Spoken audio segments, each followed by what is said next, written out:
Tobias Fernandes is a farmer in Três Cachoeiras in the south of Brazil. Tobias is a member of Rede Ecovida de Agroecologia, a local network that adopts participatory guarantee systems for organic agriculture. PGS are locally focused quality assurance systems. They certify producers based on active participation of stakeholders and are built on a foundation of trust, social networks, and knowledge exchange.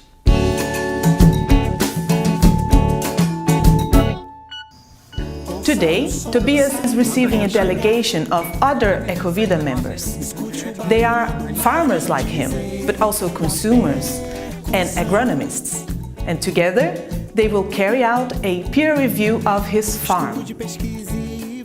Peer review is a process whereby people in similar situations assess the production practices of their peers. Peer review is at the core of participatory guarantee systems. It means that the quality control is not carried out by an external inspector, but by members of the same group.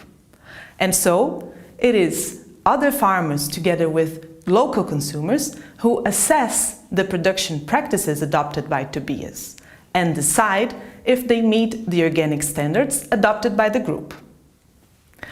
IFOAM Organics International recognizes the full diversity of organic agriculture, including different forms of verification. Different operators in different markets need different solutions. Participatory guarantee systems provide a credible guarantee for consumers seeking organic produce, while also meeting the needs of small farmers. In this video, we will learn from examples of 4 different PGS initiatives. The first, Nature et Progrès, is probably the oldest known PGS. It has been operational for over 40 years and it involves 800 producers and processors in France.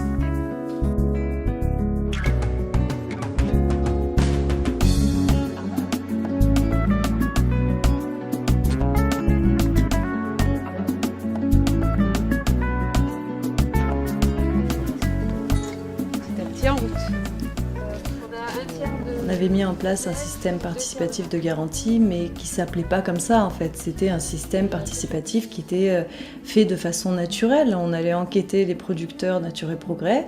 On faisait, comme ça se fait encore aujourd'hui d'ailleurs, un binôme adhérents producteurs et adhérents consommateurs. Mais il y a d'autres personnes qui peuvent se greffer, c'est jamais fermé à ce binôme-là. Écologique de construction, à un moment donné, je pense que nous tous, Nature et Progrès, et puis IFOAM a chapeauté ce système en créant le guide des systèmes participatifs de garantie. Et c'était incroyable parce qu'on se rendait compte que dans les pays, dans d'autres pays, des gens, des producteurs, des consommateurs, des habitants fonctionnaient de la même façon pour certifier des producteurs en agriculture biologique. Et on était dans le même mouvement en fait. Donc oui, c'était magique, ouais. Rede Ecovida de Agroecologia in the south of Brazil has developed a participatory guarantee system over 30 years ago.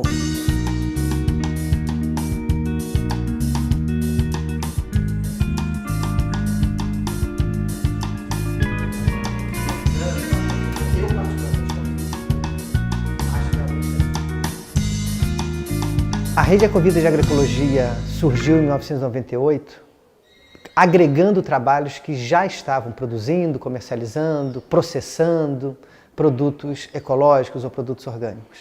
E ela viu na certificação participativa que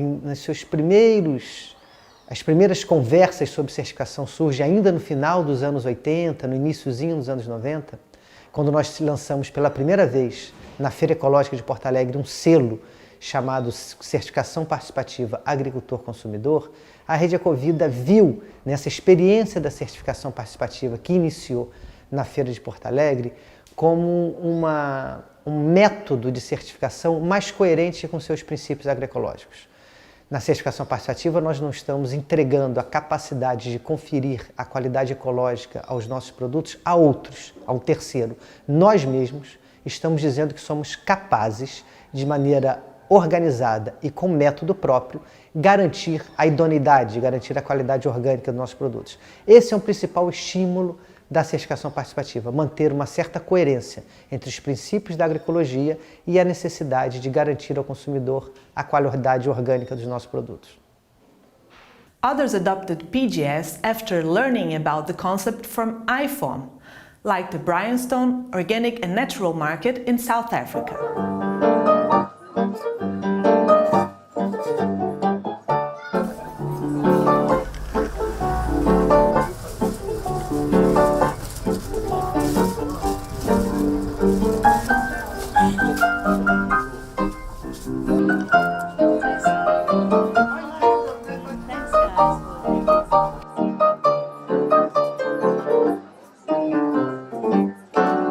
If we look at the history of PGS in South Africa, or PGS in this region, it was really inspired by what IFOAM did as part of their identifying of PGS. When in the early 2000s, when they realized there was an alternative guarantee system that people were using worldwide that was developed as an alternative to third-party certification.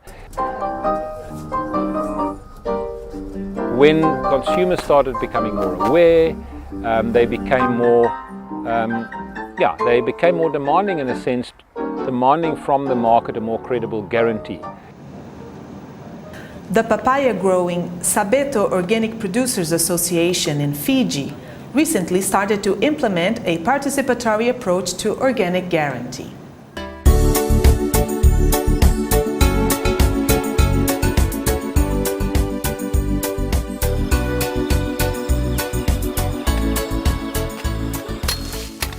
Firstly, it seems that PGS is a low-cost certification method.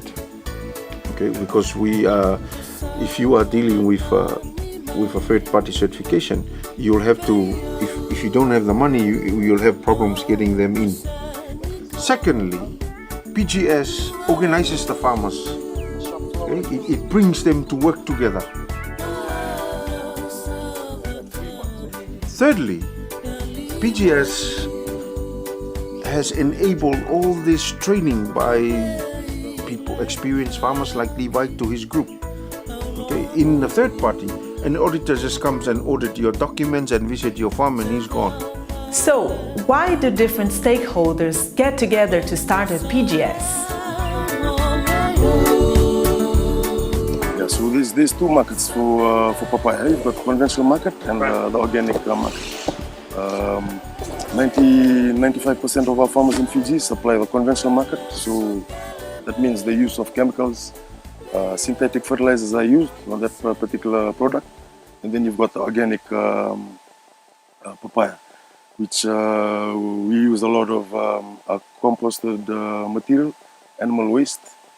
They wanted to use PGS as a stepping stone to third-party certification, eyeing the possibility of the US market opening up for organic papaya. You know, if you go up to, if you look at the European market and the US market, these people are all certified by third-party certifiers. And eventually that's where we want to get to. We know the demand is there. We know people will pay premium price for premium product.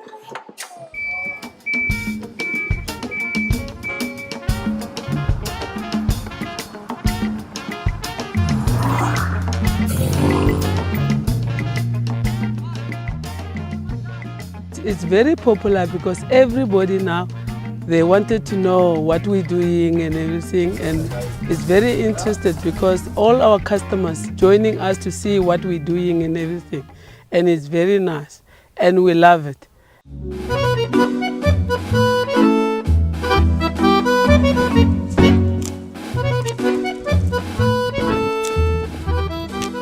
Je suis vigneron, donc je suis la 13e génération de paysans dans ce village.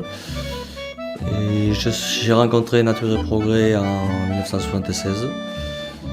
J'avais déjà rencontré la méthode Lemaire-Boucher, mais j'ai adhéré à Nature et Progrès parce que déjà les deux mots Nature et Progrès m'ont tout de suite séduit. Parce qu'il y a cette notion de dynamique, ce mot progrès permet de ne pas rester figé.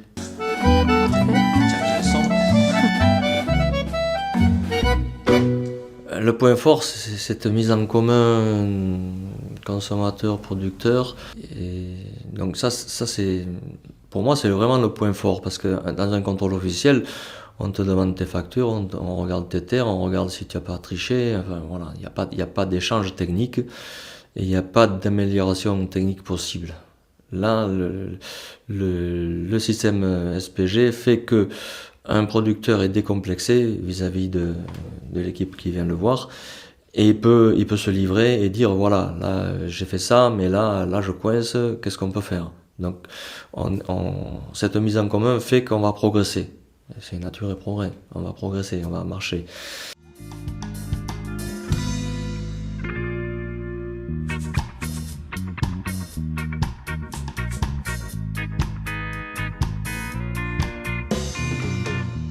A vantagem da rede é a gente tem vários intercâmbios que aconteceu, né? Daí a gente vai crescendo, né? Com informações, troca de conhecimento assim de como cultivar produtos, como manter sementes crioulas, ou a relação entre agricultores com os consumidores, né? Que a rede às vezes faz intercâmbio, né, com consumidores. Isso vai crescendo, né? A gente tem vários visitas em outras regiões, essa troca de experiência, ela valoriza bastante e as famílias também têm aquele conhecimento a mais, né, para nós conseguir produzir melhor e melhorar a qualidade do produto. E a rede, depois disso, ela já vem, o Ministério assim, com o certificado, isso já ajuda bastante, né, como com a agroindústria, né, para ter porque na feira a gente está mais direto, né, ao consumidor, né. Mas além do consumidor, quando a gente bota um produto numa loja, num mercado, o selo ele tem uma garantia melhor para o consumidor ter a garantia, né, que esse realmente seja orgânico, né, ecológico. Selecting the organic standards to adopt is an important step when starting a PGS. Some initiatives even develop their own standards, which they also regularly review. Donc je m'appelle Patricia Bio et je vous propose aujourd'hui d'évoquer ensemble la révision des cahiers des charges élevage de la Fédération Nature et Progrès. Alors, la révision des cahiers des charges Nature et Progrès est spécifique en ce sens qu'elle résulte d'un processus participatif. Elle engage en fait l'ensemble des adhérents, qu'ils soient professionnels comme consommateurs, qui en fait sont amenés à se prononcer sur les orientations techniques des différents cahiers des charges. Donc en ce sens-là, cette dynamique participative est une caractéristique très forte des cahiers des charges Nature et Progrès. Ce qui est aussi intéressant dans les cahiers des charges Nature et Progrès, c'est que en fait, ils ont vocation à avoir une dimension pédagogique. Ils sont co-construits par les adhérents et ils vont être utilisés par les adhérents pour procéder aux visites de contrôle, aux enquêtes lors des visites sur ferme. Nature et Progrès est une marque associative qui rassemble à la fois des paysans, des artisans, des transformateurs, des commerçants, mais également des citoyens. Des citoyens engagés qui veulent un autre mode de consommation. Nature et Progrès donc, est une association ancienne qui compte parmi les pionniers de l'agriculture biologique en France, agriculture qui commence véritablement à se développer, on va dire, à la fin de la Seconde Guerre mondiale, à la fin des années 50. Nature et Progrès est né en réaction, en fait, à l'industrialisation de l'agriculture, industrialisation qui a été marquée notamment par des lois qui ont été adoptées en 1960 et 1962. C'est en 1972, pour faire un petit peu d'histoire, mais ça sera très court, que Nature et Progrès va poser les bases écrites des règles de conduite qui visent à encadrer une agriculture sans engrais, une agriculture sans produits chimiques de synthèse. Et c'est donc ainsi qu'en 1972 est né l'un des premiers cahiers des charges qui va réglementer ce qu'on va bientôt appeler l'agriculture biologique.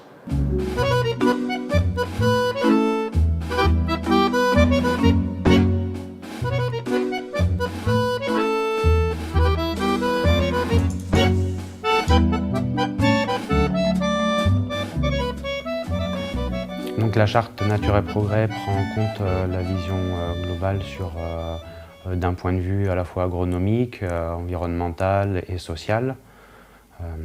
Et elle permet en fait d'aborder différentes thématiques comme la relation au travail ou aux salariés, comme les relations de domination économique, comme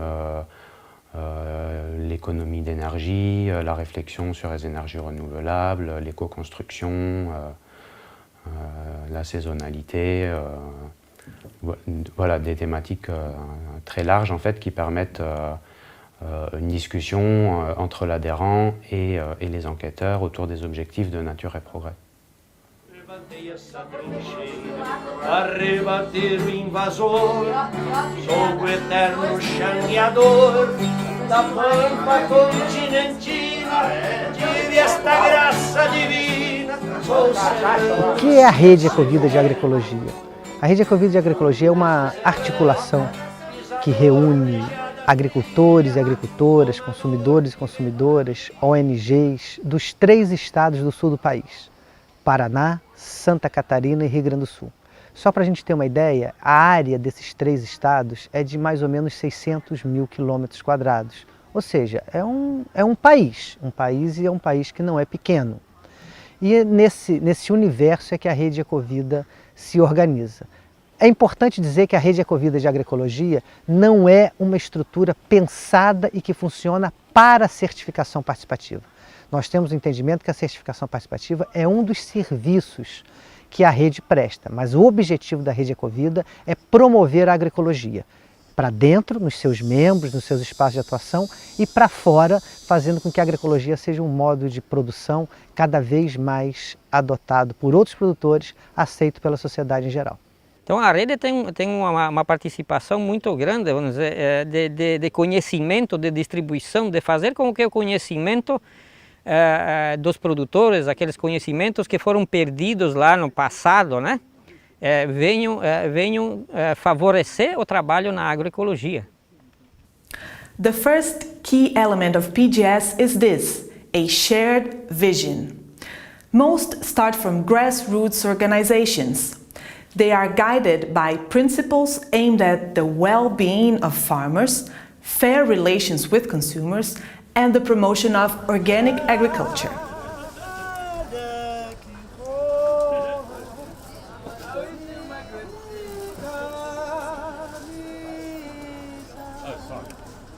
The Bryanston market is quite a unique animal. Are you selling these mangoes? It has had a very loyal consumer support base or customer support base for 40 odd years. It was based on the principles of biodynamic agriculture, based on the principles of anthroposophy through the Michael Mount Waldorf School that it's very closely aligned to. We were taking it to the organic market in Bryanston at school, Waldorf School. And then we were at the gate selling to the parents when they come in with the kids. And then to get 30 rand a day, it was a fortune. I'm a consumer. I'm a regular shopper there. So I'm there every Thursday to buy my organic produce. There was already a place for the farmers to access. There was already a demand for product, and the market was committed to creating a system that had integrity. Personally, I prefer to have a relationship with the farmer. Les professionnels, adhérents Nature et Progrès, s'engagent dans leur contrat à participer au SPG. D'ailleurs, le système participatif de garantie n'est effectif que grâce à cet engagement, et si les personnes ne pouvaient pas s'engager, c'est la crédibilité en fait, du système lui-même qui est remis en question. Donc oui, en effet, c'est indispensable.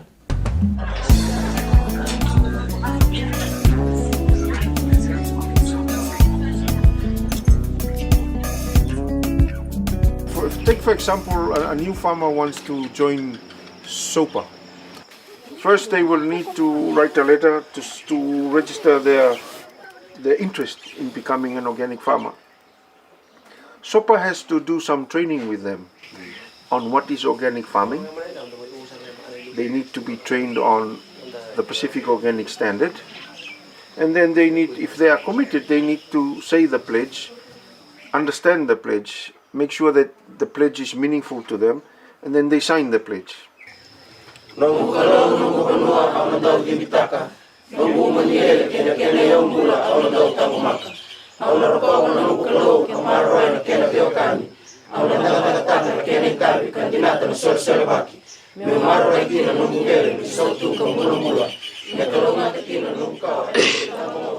pledge, meaning of the pledge to us of the SOPA members, it is a promise that we believe in our group members. Firstly, when we wake up in the morning, after the devotion, we just do our pledge first, and then we go to the papaya farms. Pledge is it's just what we are promised. It's like a spiritual job to us that we done.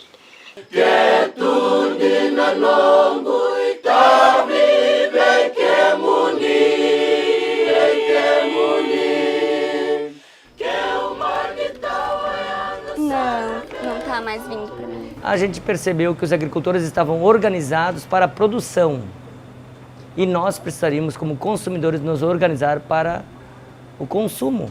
E por isso surgiu aí a cooperativa de consumidores ecológicos. É uma relação muito mais próxima, ela nos dá, vamos dizer, uma aproximação maior, onde eu sei que eu chegando aqui comprando uma banana, eu sei quem é o produtor. Eu já visitei o bananal dele, eu sei que ele trabalha corretamente. Eu compro um alface, eu sei quem é o produtor, eu já visitei a horta dele. A gente tem uma relação muito próxima com os produtores. Trust is another key element of PGS. It refers to the integrity of the farmer. By taking a pledge or signing a registration document, the farmer commits to the shared values. Consumers show their commitment by being loyal to the market or by becoming members of the organization. Now, let's look at how PGS is put into practice. What are the essential processes and how are they carried out?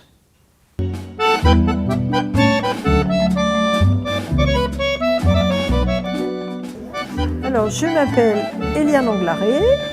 À Nature et Progrès, au bureau fédéral, j'occupe le poste de présidente. Alors, Nature et Progrès, c'est une fédération avec des statuts associatifs. Une fédération qui regroupe à l'heure actuelle 27 groupes, bientôt 29 sans doute. Et dans ces groupes, il y a des personnes qui sont sous mention, qui sont donc des producteurs agricoles. En parallèle, on a des adhérents qui ne sont pas sous mention, que l'on dit consommateurs, et ces adhérents consommateurs participent à la diffusion et à la vision de la fédération, participent au système participatif de garantie, aux enquêtes. Alors, la COMAC fédérale, c'est une instance qui s'établit, je dirais, au niveau national. Elle est composée d'un ou plusieurs, mais c'est souvent un délégué par COMAC local. Alors, la COMAC fédérale est responsable de l'attribution de la mention Nature et Progrès sur la base des cahiers des charges Nature et Progrès, sur la charte et sur le règlement d'utilisation de la mention. Toute nouvelle demande de mention se fait auprès du service de gestion de la mention, qui centralise donc toutes les demandes. Ce sont les salariés qui envoient un dossier aux personnes intéressées. Le dossier comprend le cahier des charges, la charte et un contrat d'engagement, ainsi que les frais inhérents à la mention. À réception de ce dossier, le service de gestion de la mention mandate une COMAC ou un enquêteur salarié pour la réalisation de la visite de conformité. Donc le nouvel adhérent devient titulaire de la mention seulement suite à la réalisation de la visite de la conformité et à l'avis de la COMAC et un avis définitif qui est validé par le service de gestion de la mention. Donc selon les précédents culturaux ou les pratiques de l'adhérent, une période de conversion peut être établie d'une durée de 1 an à 3 ans, et là c'est au cas par cas. Et il n'y a pas de période de conversion qui est établie de manière systématique. Il n'y a pas Donc lors d'une nouvelle demande de mention ou en début d'année pour les adhérents qui sont déjà titulaires de la mention, un contrat d'engagement est envoyé aux adhérents pour signature. Donc dans ce contrat, l'adhérent s'engage à respecter les exigences du cahier des charges, à se rapprocher au mieux de l'éthique développée dans la charte Nature et Progrès. Il s'engage également à mettre à disposition tous les documents nécessaires lors de la réalisation de la visite de conformité et s'engage également à participer à la vie associative de Nature et Progrès. Alors, dans les départements dans lesquels il y a une comac, suite à l'enquête, les adhérents de la comac se réunissent dans ce qu'on appelle une réunion de comac. Les enquêteurs présentent oralement le rapport d'enquête. Là, à ce moment-là, il y a une discussion sur les pratiques du producteur, du transformateur, les améliorations nécessaires. Et à ce moment-là, la comac émet un avis sur l'attribution de la mention.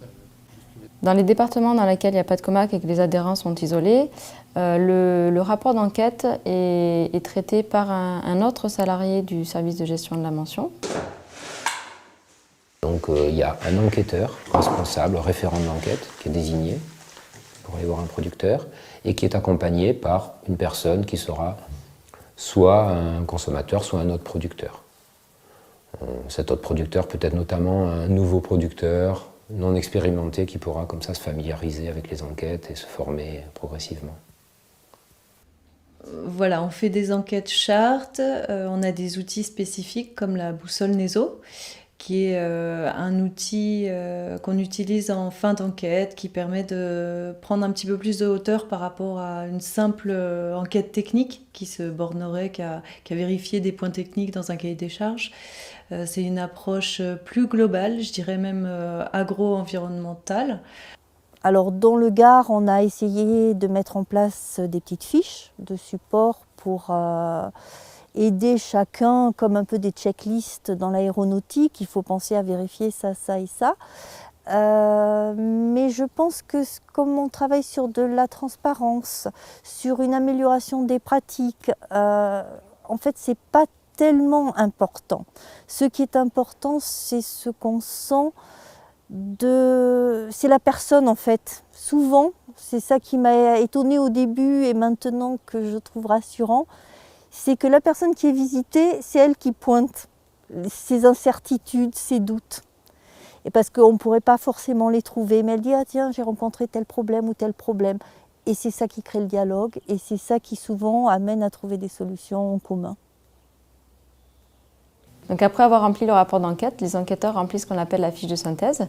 Cette fiche récapitule les produits pour lesquels la mention est attribuée, les productions de l'adhérent s'il y en a. Et à ce moment-là, les enquêteurs vont pouvoir résumer les observations qui ont été faites durant l'enquête. C'est-à-dire non-conformité quand il y en a, les améliorations qui ont été faites au cours de l'année, les améliorations qui seraient à faire. Et cette fiche de synthèse est signée par l'enquêteur et l'adhérent professionnel. L'adhérent professionnel en garde un exemplaire pour lui et l'autre exemplaire sera transmis à la comac et ensuite au service de gestion de la mention. Au niveau des réunions de comac, en revanche, la compétence elle est collective, c'est ça. Il y a autour de la table une grande variété de points de vue, il y a des consommateurs, il y a des plus ou moins avertis. Des fois, c'est pas parce qu'on est non professionnel qu'on n'est pas pertinent ou même expert dans un domaine. Il y a des producteurs de tout domaine, il y a des débutants, il y a des gens aguerris, et ça fait vraiment, c'est l'ensemble qui fait une véritable, une intelligence collective. Alors, s'il y a une non-conformité ou une fraude, ou s'il y a aussi un questionnement, parce que ça peut être simplement un questionnement sur une activité, sur une pratique, on fait donc appel à la comac fédérale par le biais du service de gestion de la mention, qui va relever la faute ou le questionnement ou le problème ou le cas litigieux sur lequel on va devoir débattre et délibérer. Elle envoie cette consultation à l'ensemble des délégués de la comac fédérale, qui sont en fait les représentants des comac locales. Et à partir de ce moment-là, ensemble, on va pouvoir débattre du cas en question et rendre un avis favorable ou non, et pourquoi, ou s'il y a des demandes d'amélioration ou pas. Il nous arrive d'organiser des enquêtes formation On essaie d'en faire une chaque année, on n'y arrive pas toujours, mais très souvent les gens se forment sur le tas, sur le terrain. C'est-à-dire qu'en fait, un nouveau producteur qui arrive dans le groupe, la première année, on va essayer de lui proposer de s'impliquer, de participer à 1 ou 2 enquêtes minimum. S'il est disponible et très motivé, ça peut être plus, en tant qu'accompagnateur. Il peut très bien faire partie d'un binôme ou se rajouter un binôme déjà existant, de façon à, ça lui permet en plus de s'intégrer dans le groupe, de visiter des fermes, de se familiariser avec le déroulement des enquêtes, de se former petit à petit. Et puis selon les gens, au bout d'1 année, 2 années, 3 années, ils se sentent plus à l'aise et ils prennent en charge une enquête.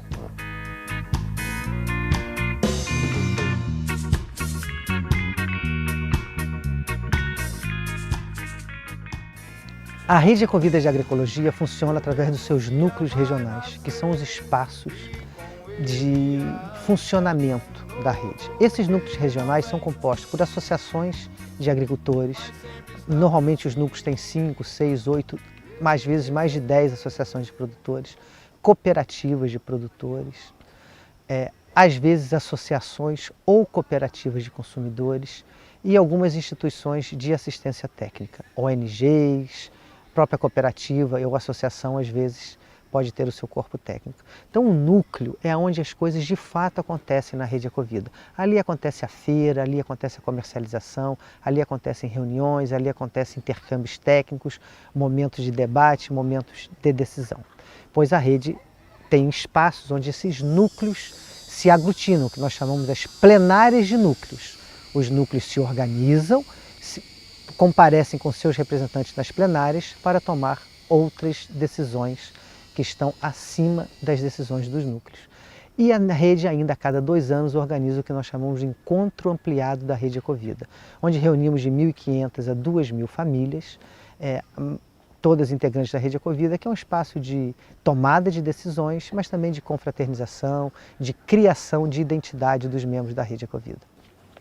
A legislação brasileira institui o Sistema Brasileiro de Produção Orgânica, que é o SISORG.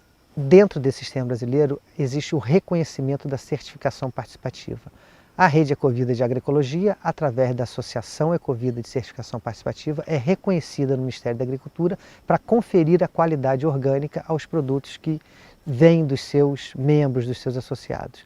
Então, para isso, nós temos uma série de registros que são exigidos pela legislação, num pequeno escritório que mantém esses registros. Esses registros são gerados de maneira participativa, são os próprios agricultores que se visitam e agricultoras que se visitam entre si para poder gerar a credibilidade do produto orgânico. Isso é sistematizado pelos núcleos regionais, é enviado para a Associação Ecovida de Certificação Participativa, que organiza esse material e encaminha para o Ministério da Agricultura. Com esse processo de encaminhamento de documentos, os agricultores passam a ter, então, o direito de comercializar o seu produto como produto orgânico, como produto ecológico. O processo da certificação da rede, ele começa lá no grupo. O grupo tem um conselho de ética que vai fazer a revisão de pares nas propriedades, né? No mínimo 1 vez por ano, para ver se está tudo ok, como é que está, se está e colaborar com alguma dificuldade que o produtor tem, né? Depois também nós recebemos uma visita do corpo da comissão de verificação, que faz 1 vez por ano, vem produtores de outros municípios fazer as monitorias nas nossas propriedades. Então se dá dessa forma, é um processo longo, mas que no meu ver gera muito mais credibilidade do que vir um técnico 1 vez por ano na propriedade, apanhar algumas folhas de pareiras e um punhado de terra e não voltar por 1 ano, né? Então, além do mais, o grupo ele é responsável, porque se acontecer alguma coisa de grave com um produtor do grupo, o grupo todo perde a certificação. A certificação da Ecovida, eu participo dela como coordenação. E a Ecovida ela tem o sistema participativo, que já diz, todos participam da certificação.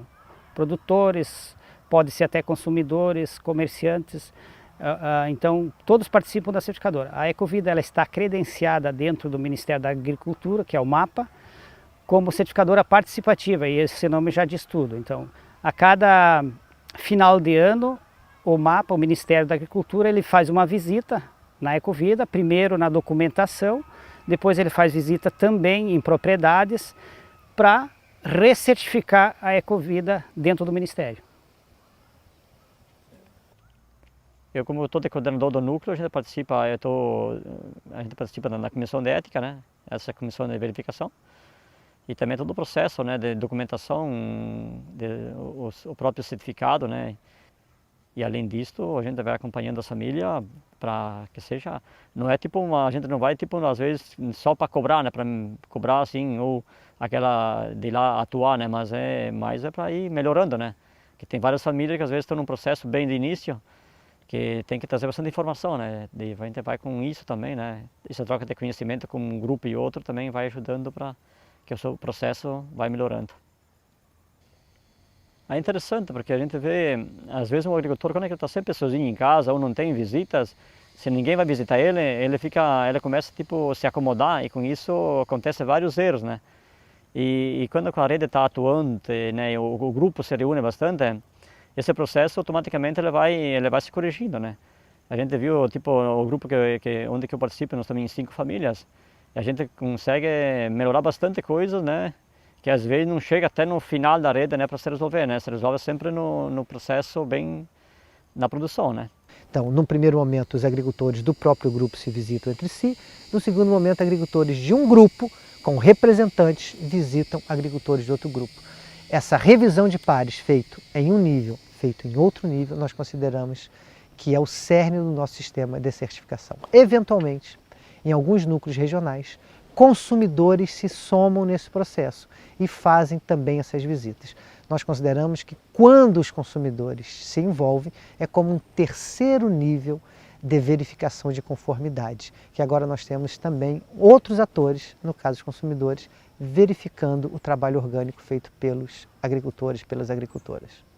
Temos a ata, temos o cadastro da unidade produtiva, onde está colocado aqui as informações de cada propriedade, né, com o endereço, com os dados de cada agricultor, os dados da propriedade, o tamanho, os produtos que eles estão certificando e mais algumas informações complementares aqui de data e composição da família. Isso tudo é digitado em uma planilha ao qual a UPAC tem o controle de todos os associados, né? E além disso, nós temos aqui o documento que aprova a certificação ou renovação da certificação daquele grupo, onde se informa aqui o nome das pessoas da família que estão cadastradas no Ministério da Agricultura, quem foi visitado, se foi o grupo todo ou se for uma visita por amostragem, e a assinatura de todo mundo, dos agricultores que receberam a visita, do grupo e da comissão, do conselho de avaliação da rede. E chega constantemente documentos aqui para ser, né, os 28 núcleos da rede mandam constantemente a documentação para cá para poder, né, essa documentação ser processada e em seguida a UPAC aqui envia para o Ministério da Agricultura, os agricultores que têm a certificação ok.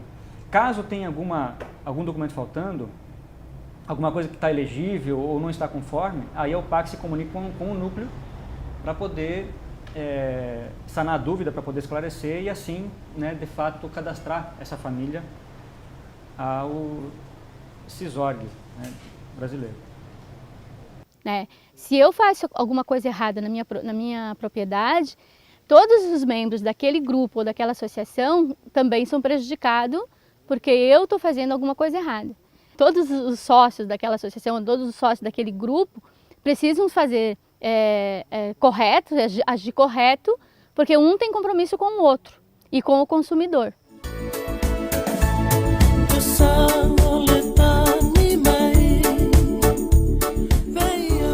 Okay, so PGS, it's basically the farmers themselves that guarantee the system that it works. So you've got a group of 20 farmers.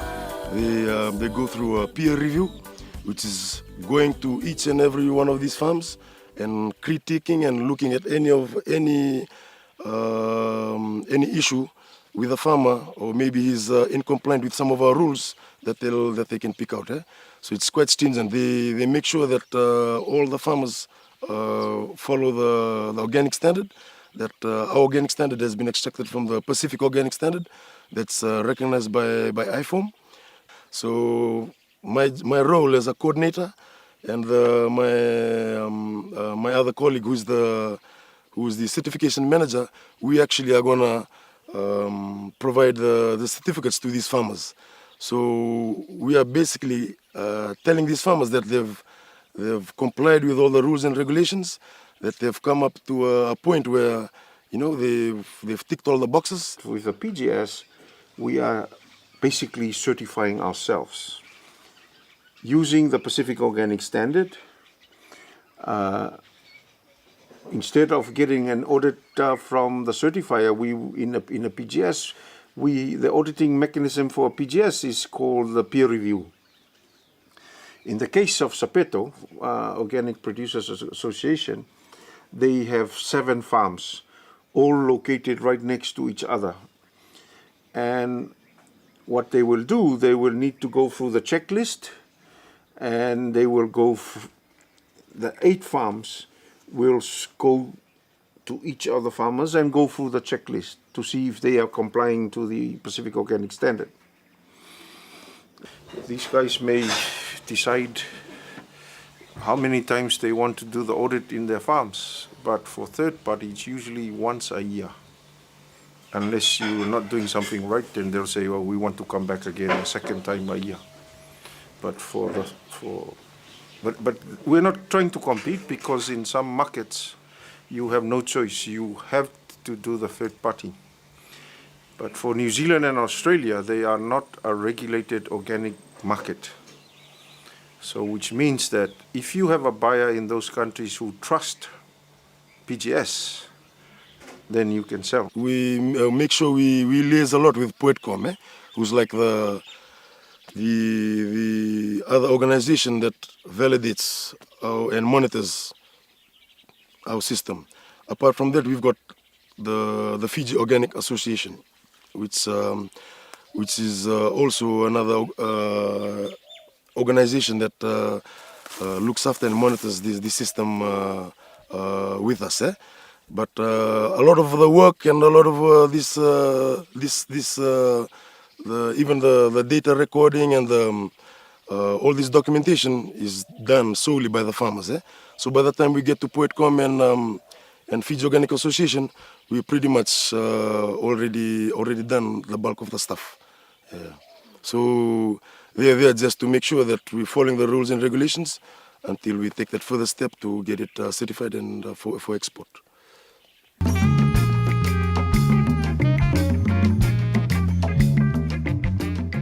We are allowed as a PGS community to make our own decisions, and that's one of the fantastic things about the PGS, is that you own your whole process, you own the decisions as a group that you make. There's nobody else telling you, okay, that's it, we can make our own decision. And that's fantastic, because the market can help fund the PGS, and it's got all the administrative capacity to support the PGS. But what can happen is that the market then starts running the PGS. And that's absolutely no good, for the market to be the one who decides everything, because then it's no longer a PGS, and then it's no longer an assurance system.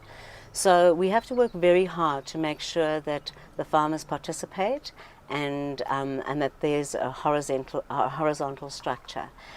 So what we did last year is we voted in a committee so that the decisions about who's being inspected and what farms we're going to go to and how we work is not decided only by the market, it's decided by the committee. Most of the people that are in this kind of practice, we did not go for training these from colleges, but from a farm visit. That's where we learn and come and implement what we have just shared from the previous visit.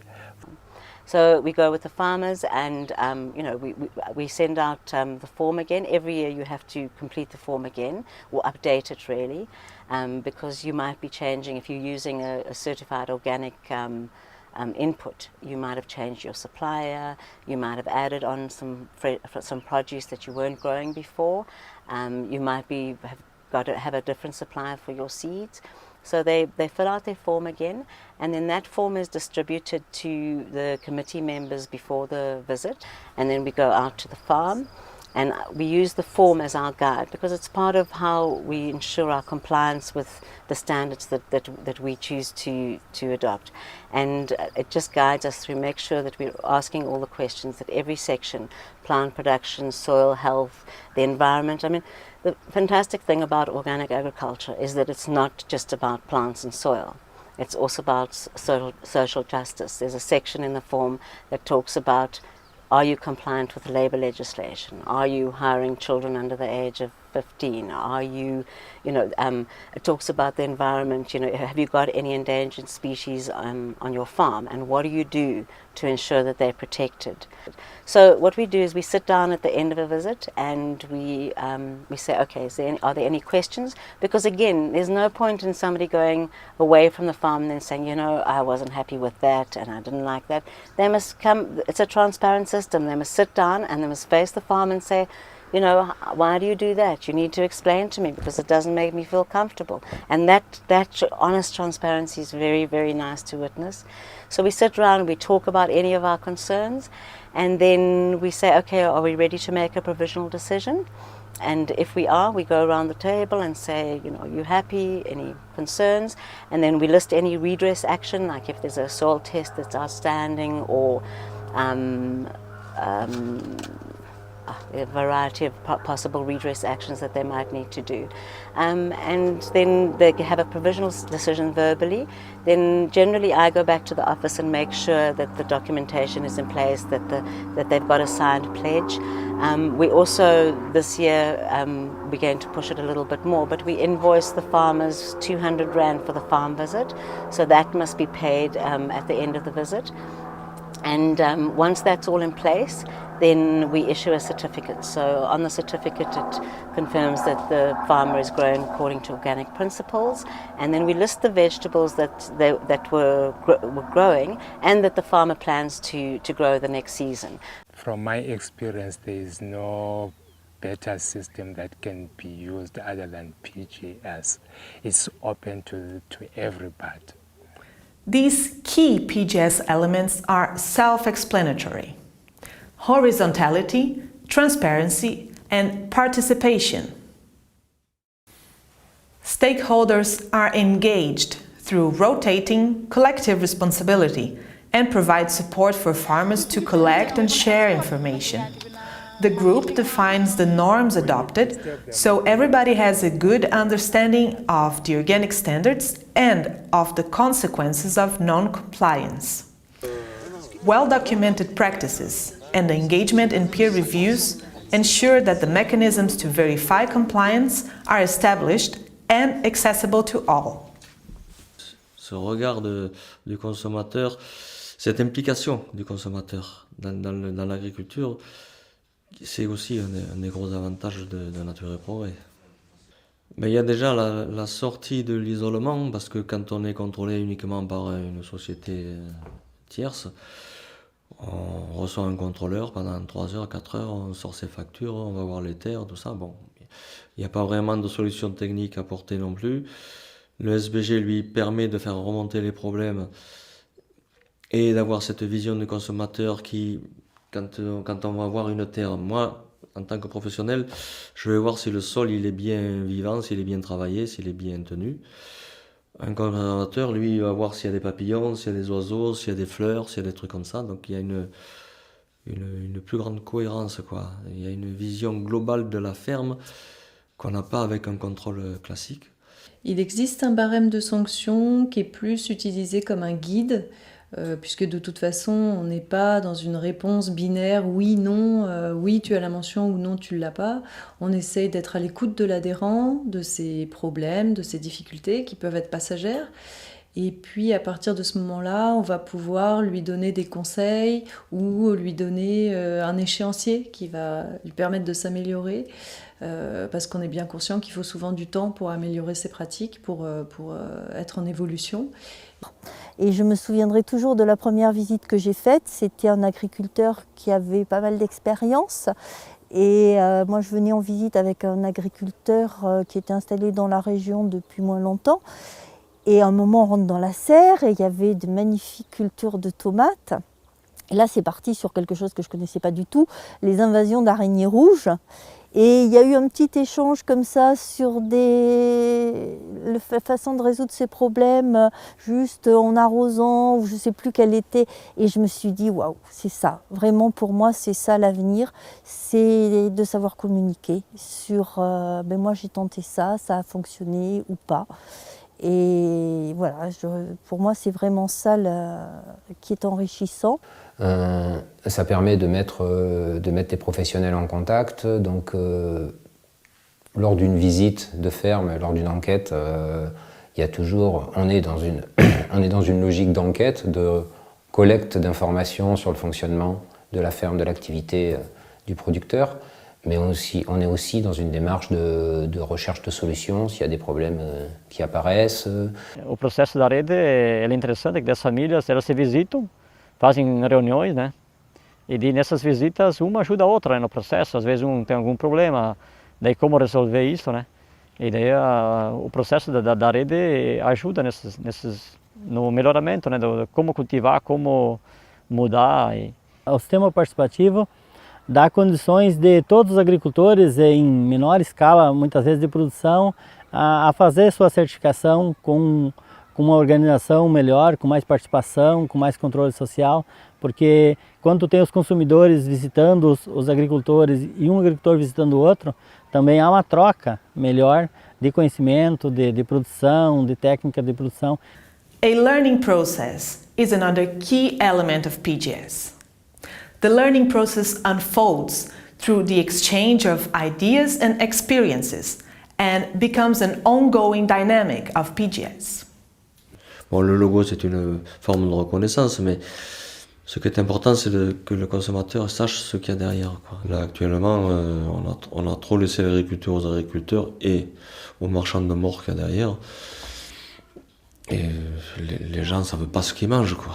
Je pense que si les gens rentraient dans la ferme des 1000 vaches ou s'ils rentraient dans les fermes où il y a 350 000 poulets, et ça leur couperait un peu l'appétit et ils iraient voir les fermiers Nature et Progrès, quoi. Isso, no momento que tu tem o selo da Rede Ecovida, teu produto é visto com outros olhos pelo consumidor, tanto da feira como os mercados que hoje exigem, né, que o produto orgânico tenha o selo de certificação orgânica. Então, isso vem como, se torna uma identidade, né? Tanto para o produto como para o produtor, né? Each PGS initiative is unique, created to fit the context in which it operates. At the same time, all PGS have in common key elements and features. The key elements are shared vision, trust, horizontality, transparency, participation, and a learning process.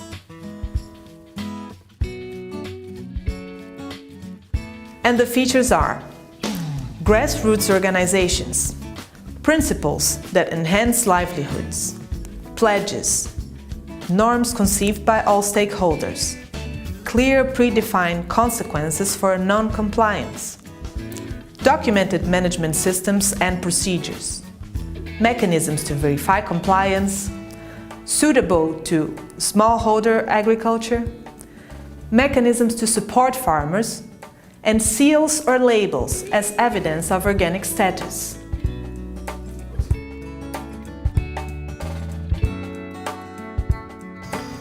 Toda visita a gente aprende alguma coisa e a gente aprende com os outros. Então, por isso que é muito importante esse sistema de certificação. É uma imposição da economia que nós temos que certificar. Então, se temos que certificar, esse eu acho que foi um sistema mais prático e mais até econômico para nós que somos tudo pequeno. There are now PGS initiatives in more than 50 countries. There are various approaches to the development of participatory guarantee systems, and a good way to get started is by understanding the context in which a new PGS would operate. IFOAM Organics International offers many resources to support PGS. Visit our website to learn more.